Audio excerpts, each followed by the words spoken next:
31 de decembro de 2025. Remata o que foi o ano das cantareiras e das pandereteiras da Galiza.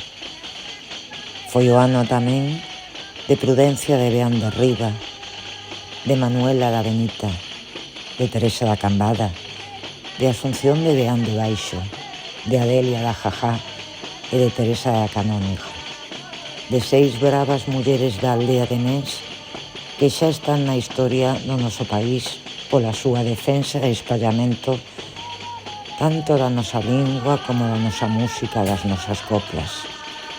Foron quen de poñer de manifesto no folclore galego o grande valor das mulleres, sempre esquecido. Transmisoras e xérmolo dunha cultura popular que hoxe enche de novas pandeireteiras e cantareiras as foliadas, as festas e os festivais. Grazas polo voso incalculable e inesquecible legado. Sodes inmortais.